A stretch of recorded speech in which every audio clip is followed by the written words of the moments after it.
So hello students, welcome to EduTab. If you have done your graduation in agriculture or any allied sciences, so there is a great opportunity for you because IBPS ने AFO की notification out कर दी है, right? So let's discuss about this notification, but also let's discuss कि इसके अलावा agriculture graduates के पास क्या opportunity है अभी in hand that they can do और कैसे विद दीज एग्जामिनेशन एएफओ के एग्जामिनेशन के साथ how can you target NABARD grade A, right? क्योंकि बहुत अच्छी न्यूज ये है कि the dates are not clashing, you will get enough time to prepare for each examination. So let's discuss that. But उसको अचीव करने के लिए you will have to know कि आपकी राइट स्ट्रैटेजी क्या होनी चाहिए. If let's say you are preparing for NABARD and in between you feel like कि मुझे एएफओ दे देना चाहिए, then you will make some mistake. If you are giving AFO and you are not aware about NABARD, फिर जब notification आ रखी है देन यू आर थिंकिंग कि okay I will target this and that examination, then this will not happen. आपको अभी से एक अंडरस्टैंडिंग लानी है and you will have to know कि कैसे आप इन एग्जाम्स को टारगेट कर सकते हो, right? So let's move to that. तो ये आप देख सकते हो, this is the notification that you will get. अब इस नोटिफिकेशन के बारे में लेट्स डिस्कस थोड़ा सा, क्या डेट्स हैं, क्या एलिजिबिलिटी है, so that you can see this notification and fill it, right? तो सबसे पहले किन पोस्ट के लिए आप सबसे पहले this notification is out, so you can see AFO तो यहाँ पे है ही, other stream also. If you are from IT sector, law, HR, marketing officer, you have done your MBA, in that case also this notification is for you because ये specialist officer की post होती है. Now also note down कि कौन से इसमें participating bank है, right? It's a banking job. तो यहाँ पे these are the bank, इनमें आप रिक्रूट होंगे आफ्टर क्लियरिंग दिस एग्जामिनेशन. अगर मैं बात करूं डेट्स की, so as I have already told you कि अच्छी बात ये है कि these dates are not clashing with NABARD. So here you can see कि रजिस्ट्रेशन स्टार्ट हो चुका है. The registration will be between 1 August to 21 August, right? तो इनके बीच में आपने रजिस्ट्रेशन कर लेना है. बट एग्जामिनेशन कब होगा आपका, जैसे कि पहले सालों में भी एएफओ सेम टाइम पे करता रहा है, तो it will be in the month of December. So 30 December 31 December के बीच में आप देखोगे the notification or the first phase of the examination will be conducted, right? उसके बाद if I talk about the mains, तो mains की date क्या होगी? mains की डेट आपकी 28 जनवरी 2024 होगी, दैट मीन्स नेक्स्ट ईयर. अगर मैं यहीं पे बात करूं नाबार्ड की, तो देखो नाबार्ड में वी आर एक्सपेक्टिंग कि जो उसकी प्रीलिम्स की डेट होगी दैट विल बी इन अक्टूबर. अक्टूबर कितना 15 टू 20 अक्टूबर के बीच में यू विल सी कि जो उसका प्रीलिम्स होगा हो जाएगा. That is we are something speculating या फिर एक्सपेक्टेड है, ये कोई कंफर्मेशन नहीं है, ऐसी कोई क्लैरिटी नहीं है जब तक नोटिफिकेशन नहीं आती. We can not say anything for sure, but yes speculation है. और नाबार्ड की जॉब इतनी बढ़िया जॉब है कि even speculation are good, right? So यहाँ आप देख सकते हो दीज आर द सबसे पहले these are the dates that you can see. अब मैं बात करूं एलिजिबिलिटी की, सो फर्स्ट ऑफ ऑल देखो नेशनैलिटी में तो ऑफ कोर्स कोई दिक्कत होगी नहीं, but if I talk about the age, so your age minimum should be 20 and maximum it can be 30 years. तो ये आपको थोड़ा सा ध्यान देना है. If I talk about the if you are confuse कि भाई ये मंथ है ये डेट है, so IBPS have clearly mention the date कि you must not should be or you should not be born earlier than 2 August 1993 and later than 1 August 2003.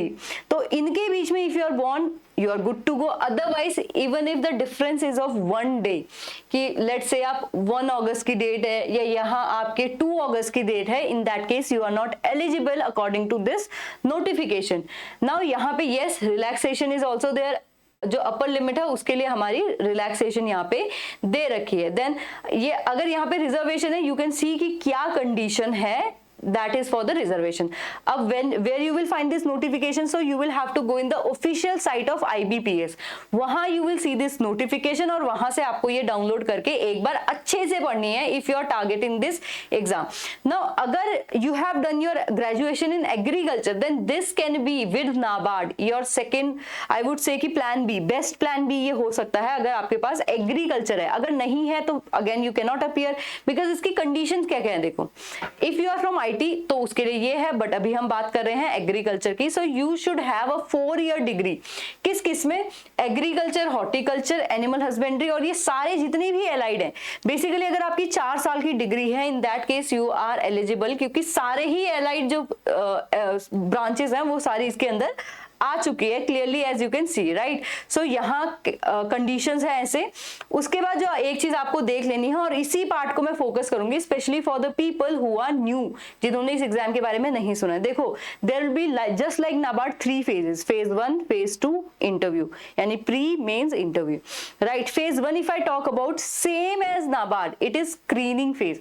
That means उसके exam जो marks होंगे वो आगे carry forward final merit में नहीं होंगे। The subject if I talk about वो भी काफी सिमिलर है नाबार्ड के, as you can see English होगा। कितने मार्क्स का? 50, सॉरी कितने क्वेश्चन होंगे? 50, मार्क्स कितने होंगे? 25, राइट। रीजनिंग भी same, 50 question 50 marks, quant 50 question 50 marks, syllabus same as NABARD, right. तो ये बहुत ही अच्छी अपॉर्चुनिटी होती है। Language if I talk about, तो रीजनिंग और आपकी क्वांटिटेटिव एप्टीट्यूड जो होगी वो इंग्लिश हिंदी दोनों में हो सकती है। इंग्लिश लैंग्वेज आपकी इंग्लिश में ही होगी, राइट। कट ऑफ कितनी जाती है? देखो अभी तक कट ऑफ बहुत ज्यादा नहीं जाती है, इट इज नॉट लाइक कि पीओ के जितनी कट ऑफ जा रही है, राइट। तो यहाँ पे आपको डरने की जरूरत नहीं है। नाबार्ड में भी सेम है कि जो हमारा क्वांट रीजनिंग एप्टीट्यूड है that is non merit first of all, और सिर्फ फेज 1 में होता है। फेज 2 से उसका कोई रिलेशन नहीं है, ना मार्क्स जाते हैं ना फेज 2 में वो आता है। So this is something common. So that is why I said कि देखो एक तो रीजन ये हो गया कि ये दोनों का जो हम अगर क्यूआरई की बात करें तो दैट इज दोनों एग्जाम में आ रही है, बहुत ज्यादा कट ऑफ दोनों में ही नहीं जाती है, and also these are only in the prelim phase. Second की कोई डेट क्लैश नहीं कर रही है। इसके अलावा भी इन कमिंग वीडियो और जब हम वीडियो में आगे जा रहे हैं आई विल टेल यू कि क्या क्या इसमें बाकी चीजें कॉमन लाई करती हैं, राइट। अब यहाँ पे जो मेंस होगा there will be only 1 examination. वहां पे आपके क्या आएगा? आपके 60 क्वेश्चन आएंगे of 60 marks, both languages of professional knowledge. If you are appearing from the AFO तो वहां पे आपका सब्जेक्ट क्या होगा? एग्रीकल्चर। सो देखो ARD में जो सिलेबस होता है ना एग्रीकल्चर का, वो सारा यहाँ पे आता है। उसके साथ आपका एडिशनली क्या आते हैं? एग्रीकल्चर के कुछ जो स्पेसिफिक एग्रीकल्चर सब्जेक्ट्स हैं वो एडिशनली ऐड होते हैं यहाँ पे आपको, राइट। बट जो आपके वहां आ रहा है वो तो ऑलरेडी यहाँ पे वैसा ही होगा। ये इसीलिए आपके लिए बहुत अच्छी अपॉर्चुनिटी है। अगर मैं बात करूं नेगेटिव मार्किंग की तो नेगेटिव मार्किंग विल बी 1/4। अब देखो क्या होता है, जो आपका फेज 2 है वो है 60 मार्क्स का, इंटरव्यू आपका होगा ऑफ 20 मार्क्स, बट जो आपकी फाइनल मेरिट आएगी उसमें ये 2 मार्क्स तो जुड़ेंगे, लेकिन वो आएगी out of 100। How it will happen? तो जो आपके 60 मार्क्स का मेंस है that will get converted to 80 marks. उसको 80 मार्क्स की तरह लेंगे, 20 मार्क्स का इंटरव्यू इंक्लूड होगा, and then you will see कि आपकी कट ऑफ आउट ऑफ 100 आ रही है, राइट। सो इंटरव्यू के लिए as you can see these are the things. So again इस नोटिफिकेशन को इफ यू आर प्लानिंग कि दे रहे हो तो नोटिफिकेशन आउट है, एक बार ध्यान से बैठ के नोटिफिकेशन पढ़ो, अच्छे से फॉर्म भरो। ऑल्सो अब आप सोच रहे होंगे इसके अलावा what other opportunity you have, that is of CCI, ठीक है। CCI if I talk about, so here you can C CCI की भी नोटिफिकेशन आ चुके हैं, ऑल्दो इसको थोड़ा सा टाइम हो गया है। That is cotton corporation of India. This is only for agriculture graduates, मतलब जो यहाँ पे जूनियर एग्जीक्यूटिव की दैट विल टॉक अबाउट वो सिर्फ एग्रीकल्चर ग्रेजुएट्स के लिए है। एलाइड साइंसेस के students are not eligible here, right. So if I talk about the registration date, बहुत ज्यादा डेट नहीं है, ये नोटिफिकेशन का आए हुए टाइम हो गया है। सो यू कैन सी यहाँ पे ऑनलाइन रजिस्ट्रेशन की डेट कब तक ओपन है, सॉरी क्लोजिंग डेट कब तक है? 13 तारीख तक है। तो सो यू ओनली हैव रफली 13 डेज। तो अभी जाके नोटिफिकेशन फॉर्म भर लो इफ यू फील लाइक कि this job is for you. थोड़ी सी मैं डिटेल दे देती हूँ, otherwise again you will also see कि इसको कहाँ मिलेगी आपको। ये इसकी ऑफिशियल वेबसाइट है kotcorp.org.in, इस पे जाना है, there you will have to see recruitment, वहां आपको नोटिफिकेशन मिल जाएगी, यही same notification, right. So again post की if I talk about, so again देखो MBA वाले भी दे सकते हैं अगर if you have done CA और so opportunities are there. But again here you can see जो एग्रीकल्चर वाले हैं for them there is junior commercial executive, सिर्फ एग्रीकल्चर वाले दे सकते हैं, allied sciences are not mentioned here. अगर आप उसकी बाकी क्राइटेरिया देखो तो बाकी क्राइटेरिया भी सेम है। एज रिलैक्सेशन, एज का जो क्राइटेरिया है वो भी ऑलमोस्ट इसमें सेम रहता है कि जो अपर लिमिट है वो 30 इयर्स ही होगी, राइट। सो ये आपको देखना है। अब यहाँ पे ना देखो व्हाई आई एम सेइंग कि CCI भी बहुत अच्छा ऑप्शन है एग्रीकल्चर वालों के लिए, specially if they are targeting AFO। जो नाबार्ड का सिलेबस है वो तो यहाँ है, ऑफ कोर्स आपको नाबार्ड के लिए थोड़ा सा एक्स्ट्रा पढ़ना पड़ेगा, बट जो ऐसा नहीं है कि समथिंग इज गेटिंग वेस्ट। अगर मैं बात करूं इसकी सैलरी की, so here you can see 22,000 to 90,000 आपकी होगी। ऑफ कोर्स ये बेसिक है, इसमें आपके अलाउंसेस मिलेंगे, उसके बाद आपके इन हैंड सैलरी आएगी। प्रोबेशन पीरियड है, yes the probation period is also there. Eligibility के लिए you can see maximum age criteria कितना है, नॉट मोर देन 30 ईयर्स। तो this you will have to focus on. Relaxation का भी इसमें सेम दे रखा है, that you can also see. अब आ जाते हैं रिलेवेंट पार्ट पे। तो सबसे पहले फीस देख लो। इसकी फीस जो होगी जनरल कैटेगरी स्टूडेंट्स के लिए कितनी होगी, 1000। ST SCs के लिए या फिर जो एक्स सर्विसमैन या PWBD है उनके लिए कोई फीस नहीं होगी, बट इसमें आपके इंटीमेशन चार्जेस 500 लगेंगे जो सभी को देने पड़ेंगे। तो अल्टीमेटली आप जो कैटेगरी के स्टूडेंट्स हैं उनके लिए 500 होगा, और जो जनरल कैटेगरी के स्टूडेंट है उनके लिए 1500 होगा, that is 1500। Alright, so here you can see. अब इसके थोड़ा सा ना आप सिलेबस को देखो, राइट। आई थिंक वो सबसे ज्यादा रेलेवेंट पार्ट है। ये वो सेंटर्स हैं जहां पे एग्जामिनेशन होगा। एग्जामिनेशन के लिए बहुत ज्यादा सेंटर इसमें नहीं दे रखे हैं। If I talk about the qualifying marks, so here you can सी, देखो एक ही एग्जाम होने वाला है। तो आपके जो if I talk about the UR EWS OBC, तो 40% आपके क्वालिफाइंग माने जाएंगे। क्वालिफाइंग डजंट मीन कि आप मेरिट में आ गए, बट यस क्वालिफाई उतने में करोगे।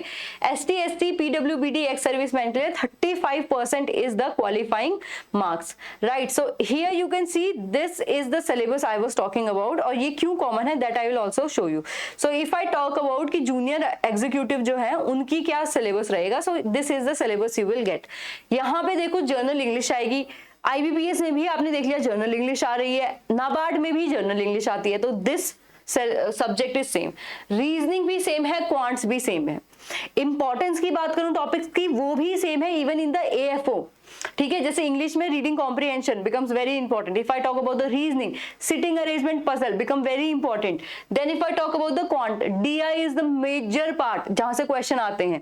तो सेम चीज यहाँ पे भी है, सेम चीज यू विल सी कि AFO में भी होगी। सो that is why this is a very good opportunity. But yes, यहाँ पे देखो general knowledge is different. General knowledge जो यहाँ आ रही है उसका जनरल अवेयरनेस जो नाबार्ड में आ रही है उसकी जैसा सीन है। AFO में जनरल का इतना सीन नहीं रहता है, there is no general knowledge और अवेयरनेस। बट यस, ये नाबार्ड के साथ आपको हल्का सा कॉमन मिलेगा। यहाँ पे यस थोड़ा सा जो Indian geography, Indian trade and economy है उसके आपको स्टैटिक पार्ट देखना पड़ेगा, बट ऑल्सो ESI आप पढ़ रहे हो ना तो वो भी आपका यूज हो जाएगा, राइट। उसके अलावा जो current affair world and India के हैं, साइंटिफिक है, that you are also doing. आप अवार्ड्स के बारे में पढ़ते हो, बुक्स ऑथर पढ़ते हो, आप स्पोर्ट्स इवेंट, डिफेंस एक्सरसाइजेस, वो नाबार्ड में भी आपको पढ़ने, वो आपके यहाँ भी यूज हो जाएंगे। क्वेश्चंस की बात करूं तो 15 क्वेश्चन होंगे रीजनिंग के, 15 होंगे इंग्लिश के, 15 क्वांट के एंड 15 जीके के। इफ आई टॉक अबाउट ना सब्जेक्ट नॉलेज, जो कि मेजर पोर्शन है क्योंकि ये 16 मार्क्स का है, सॉरी 60 मार्क्स का है, नॉट 16। तो here you can see these are the topic you will have to do. अब agriculture marketing, trade and practices, इसमें agriculture marketing you also do for NABARD, ठीक है। उसके बाद और थोड़ा सा, लेकिन ये आपको इसमें थोड़ा सा इन डेप्थ जाके पढ़ना पड़ेगा इस टॉपिक को। If I talk about the power, farm power machinery, तो ये आपका AFO में भी है, ये आपका नाबार्ड में भी है as agriculture engineering. Then if I talk about the agriculture entomology, ये आपका AFO के साथ कॉमन है। If I talk about the crop pest and their management, again ये आपका AFO के साथ कॉमन है। Agriculture microbiology, soil microbiology AFO के साथ कॉमन है। नाबार्ड में ये सब नहीं आएगा, तो नाबार्ड थोड़ा सा इजी हो जाता है टारगेट करने के लिए, right. So again I told you ना कि अगर आप इन एग्जाम्स के लिए भी प्रिपेयर कर रहे हो तो NABARD is a great opportunity. If I talk about agriculture agronomy, NABARD में भी बहुत इंपॉर्टेंट है और AFO में भी आता है। फील्ड क्रॉप्स नाबार्ड के लिए इंपॉर्टेंट है, AFO के लिए इंपॉर्टेंट है। वीड मैनेजमेंट AFO के लिए इंपॉर्टेंट है, नाबार्ड में not much question are asked from this topic. Organic farming NABARD के लिए भी इंपॉर्टेंट है, AFO के लिए भी इंपॉर्टेंट है। डायमेंशन ऑफ एग्रीकल्चर फार्मिंग इस एग्जाम के लिए, नाबार्ड के लिए, AFO के लिए, तीनों के लिए इंपॉर्टेंट है। लास्ट, कॉटन प्रोक्योरमेंट, देखो ये देखने में ऐसा लग सकता है it's an additional topic, but in NABARD let me remind you, आप ऑलरेडी पढ़ते हो एग्रीकल्चर एट अ ग्लैंस, जहां पे आप कॉटन कहां पे, कितना एरिया है, area wise, productivity wise, production wise कौन कौन सी स्टेट टॉप पे है, उनमें कितना कितना प्रोडक्शन हो रहा है, ये सब पढ़ते हो।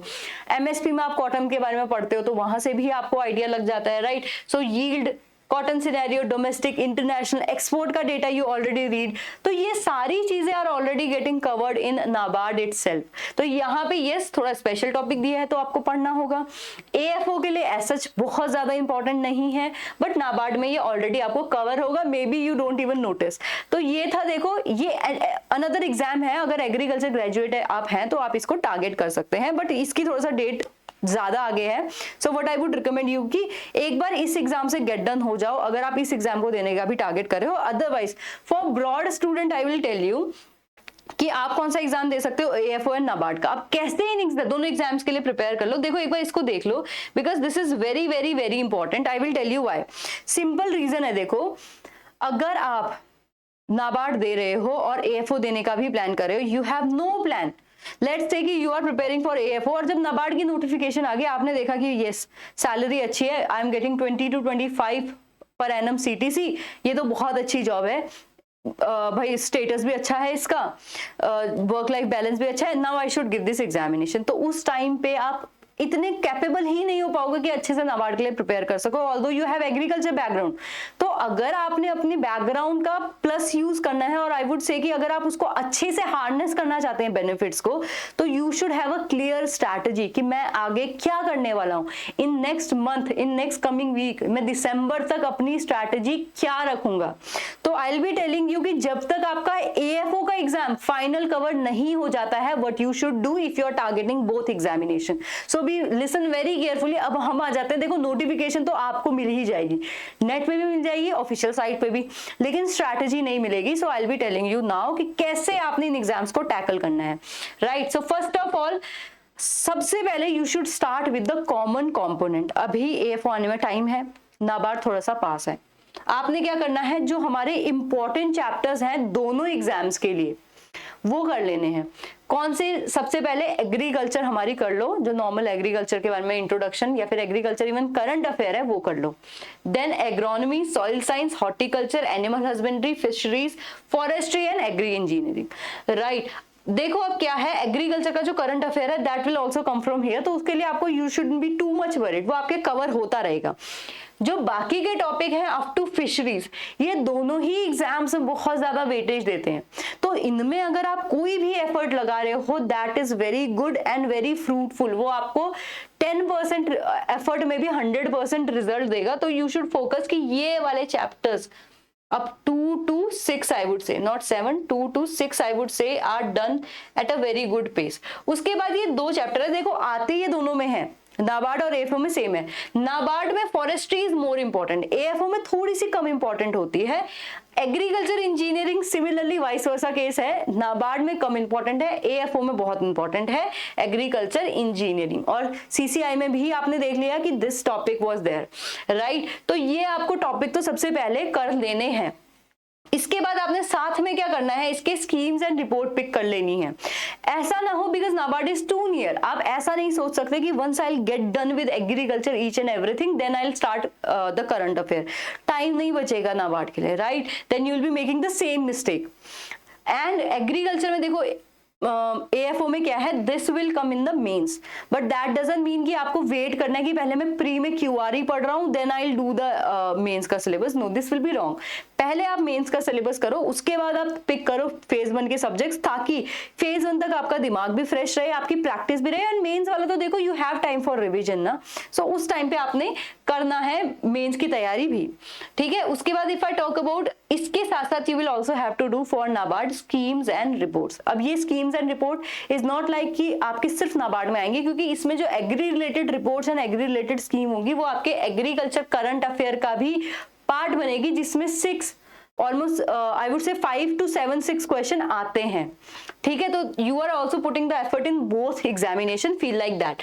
उसके बाद आपने क्या करना है, रिमेनिंग जो आपके नाबार्ड के सिलेबस है, देखो जैसे हमारा एंटोमोलॉजी है, जैसे हमारा प्लांट पैथो है, जैसे हमारा फूड प्रोसेसिंग है, ये वो सब्जेक्ट है that are not part of NABARD, तो उन सब्जेक्ट को अभी के लिए you will keep aside, but जो आपका बचा हुआ सिलेबस है वो आप कंप्लीट कर लेंगे। एग्रीकल्चर एक्सटेंशन है, एग्रीकल्चर इकोनॉमिक्स है, बहुत ज्यादा क्वेश्चन दोनों ही एग्जाम में उनसे नहीं आते, बट यस वो पार्ट है, तो आप कभी भी उनको कंप्लीटली अनटच्ड, बिल्कुल छुओगे नहीं, देखेंगे नहीं, ये वाली मिस्टेक नहीं करोगे, राइट। तो आप एक बार इन सबको कर लेना, ये सब आप नाबार्ड की, उसके बाद आप कंप्लीट एआरडी डन करेंगे।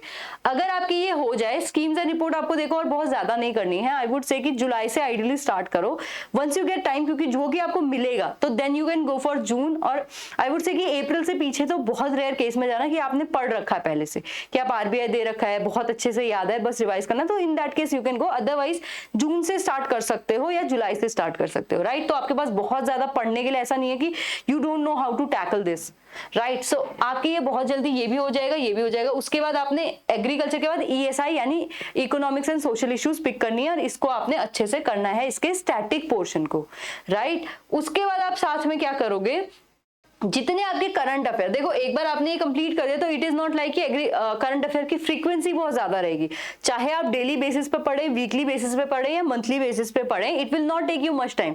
If you are reading on the daily basis, ideally it should take you 20-30-35 minute.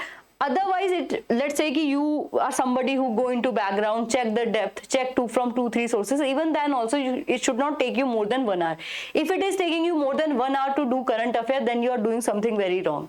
ठीक है, तो आप इसको करोगे मंथली, स्कीम्स, रिपोर्ट्स जितनी भी आपके आते हैं, या तो मंथली, या तो वीकली, या तो डेली अगर कर रहे हो तो अपने अकॉर्डिंग आप उसको सॉर्ट आउट करोगे और करोगे। देन ईएसआई अगर आपकी हो जाए, उसके बाद यू विल पिक क्यूआरई। नाउ क्यूआरई क्योंकि हमारे एएफओ में नॉन मेरिट जैसा सीन नहीं है, राइट, तो you will not be like कि मैं क्यूआरई बहुत इन डेप्थ कर रहा हूं, बिकॉज टॉपिक अगेन जो सेम सिलेबस में है, नाबार्ड के जो सिलेबस में है एएफओ में सेम रहते हैं। अब वो सिलेबस आपको कहां मिलेगा, I will tell you in the end, ठीक है। तो क्वांट, रीजनिंग, इंग्लिश, आपने क्या करना है, just if you are not familiar with the basics, then do the basics of important topics. Otherwise if you know कि आपने कभी भी पहले इनको प्रिपेयर किया है, कोई भी बैंकिंग एग्जामिनेशन दे रखा है, in that case just jump into the practice.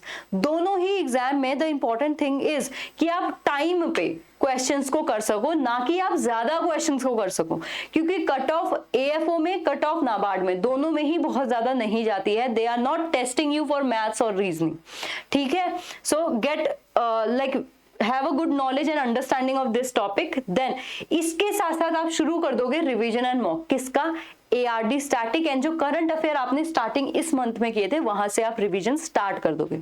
अब देखो ये रिवीजन और मॉक को कैसे मैनेज करना है, सिंपल है, यू गिव मॉक, स्टार्ट कर दो। एक बार सिलेबस कंप्लीट हो गया, स्टार्ट गिविंग मॉक, एक मॉक दे दो, you will come to know कि आपके वीक पॉइंट्स कहां पे हैं। कि एआरडी स्टैटिक में तो you are doing good, but you are not good with the schemes, you are doing good in scheme but your reports are not good, so do the report. तो आपको exactly पता होगा कि it will take you through that path कि आपको revision क्या करना है, ठीक है। धीरे धीरे धीरे आपके मार्क्स इंप्रूव होने लग जाए तो रिवीजन भी आप इंप्रूव करोगे, प्रैक्टिस भी आप अप करोगे। तो ये आप करोगे स्टार्टिंग में नाबार्ड के फेज 1 तक। नाबार्ड के फेज 2 के बाद क्या करोगे, देखो नाबार्ड में पेपर मेंस में 2 ही होते हैं। अब एएफओ और नाबार्ड में यहाँ क्या डिफरेंस आता है, नाबार्ड में देयर इज डिस्क्रिप्टिव, तो आप एक बार उसकी प्रैक्टिस अच्छे से करोगे। Descriptive English and answer writing के आंसर कौन से लिखने हैं आपको, ईएसआई एआरडी के लिखने, जो आप पढ़ चुके हो। अगर नहीं पढ़ा है, कुछ चैप्टर ईएसआई के रह गए थे, तो यहाँ कर लो उसको, उसकी अच्छे से प्रैक्टिस करो। और ईएसआई एआरडी की यहाँ पे ईएसआई एआरडी की answer writing and English descriptive की अच्छे से एक बार प्रैक्टिस कर लो, ठीक है। एक बार आपका मेंस नाबार्ड का भी हो गया, उसके बाद आपके हाथ में कौन सा एग्जामिनेशन है, अब आपका बचा है आईबीपीएस एएफओ। अब आप क्या करोगे, एक तो सबसे पहले नाबार्ड होते ही जो आपके आईबीपीएस के एएफओ के एक्स्ट्रा 4-5 चैप्टर बचे थे उनको डन करो। एंटोमोलॉजी डन कर दो, जेनेटिक्स डन कर दो, क्या कहते हैं वीड मैनेजमेंट डन कर दो, प्लांट पैथो डन कर दो। एक बार आपने वो डन कर दिया, देखो अब आपकी मेंस की एक बार पढ़ाई हो रखी है। उसके बाद बस आप क्या करोगे, सारे सिलेबस का रिवीजन करोगे जल्दी जल्दी। या तो आप हमारी समरी शीट्स हैं तो उनको यूज कर लो, या फिर आप क्या करो, आपने अपने नोट्स बना रखे हैं तो यूज कर लो, या फिर अगर आप बुक रेफर कर रहे हो, नीमरा सुंडा वेरी गुड बुक, अगर आप उसे रेफर कर रहे हो तो उसमें हाईलाइट्स कर दो, तो उन्हीं हाईलाइट्स को आप पढ़ोगे। आप A to Z दोबारा पढ़ने में नहीं बैठोगे, राइट। साथ में आपने क्या करने हैं, क्यूआरई के मॉक देने हैं। अब अगेन ये मिस्टेक मत करना कि आप बिल्कुल बेसिक से पढ़ने बैठे हो। अगर आपको लगता है कि कुछ भी हो जाए, आप मशीन आउटपुट के क्वेश्चन सॉल्व नहीं कर पा रहे हो, उस केस में करो सॉल्व, यस उस केस में एक बार बेसिक देखो, बट अगेन क्वेश्चन की प्रैक्टिस ज्यादा करो। हर टॉपिक के लिए नोटिफिकेशन, लेट्स से कि एग्जाम में 1 महीना रह गया है, अब आप सोच रहे हो कि मैं सबके बेसिक्स पढूं, तो ये मिस्टेक आप नहीं करोगे। सिलेक्टिव होना, अगर सिलेक्शन चाहिए तो सिलेक्टिव होना पड़ेगा, ठीक है। तो इस चीज को अपने दिमाग में बिठाओ और अच्छे से इस चीज को नोट डाउन करके प्रैक्टिस करनी है। अब मैंने आपसे बोला था कि आपको सिलेबस वगैरह कहाँ से मिलेगा। नाबार्ड के लिए देखो आप क्या कर सकते हो, we have this guide book with us, तो आप इसको डाउनलोड कर सकते हो। इसमें आपको मिलेगा डिकोडेड सिलेबस, यस, क्योंकि सिलेबस देखने से काफी बार समझ में नहीं आता। And if I talk about QRE, उसका सिलेबस तो नोटिफिकेशन में दिया भी नहीं हुआ, तो वो आपको इस गाइड बुक के थ्रू मिल जाएगा। इसके अलावा सोर्सेज आपके कौन से होनी चाहिए, उसमें भी आपको इस गाइड बुक से बहुत हेल्प मिलेगी। क्यूआरई के लिए बात कर लो, एआरडी के लिए बात कर लो, सबसे रिलेटेड आपको बहुत हेल्प मिलेगी। इसके अलावा अगर आपको चाहिए सॉल्व पीवाईक्यू, क्योंकि देखो चाहे आप एएफओ को टारगेट कर रहे हो, चाहे आप नाबार्ड को टारगेट कर रहे हो, चाहे आप सीसीआई को टारगेट कर रहे हो, always go for the solve PYQs. Previous year papers आपने हमेशा देखने हैं, वो आपको कहां से मिलेंगे, इसी गाइड बुक से मिलेंगे। आपको स्ट्रैटेजी चाहिए कि मैं एक कंपोनेंट को कैसे पिक करूं, वो भी आपको यहां मिलेगी। करना क्या होगा आपको इसको डाउनलोड करने के लिए, you will just have to go in the description and download the link, उसको मतलब लिंक को चेक करना और वहां से डाउनलोड कर पाओगे दिस गाइड बुक, राइट। इसके अलावा अगर आप नाबार्ड पे फोकस कर रहे हो and if you are planning कि एएफओ के साथ नाबार्ड की मैं प्रिपरेशन करूं, तो आपको मटेरियल चाहिए, तो we have gold pack and silver pack with us. अब गोल्ड पैक में we have phase 1 phase 2 interview की कंप्लीट प्रिपरेशन। इसके अलावा for the silver pack we also have, अगर आपकी क्यूआरई में प्रैक्टिस है, राइट, तो आपको वहां जाने की जरूरत नहीं है। उस केस में you can go for silver pack, there you will get complete guidance related to merit subject ESI ARD GA, then complete coverage of phase 2, complete coverage of interview.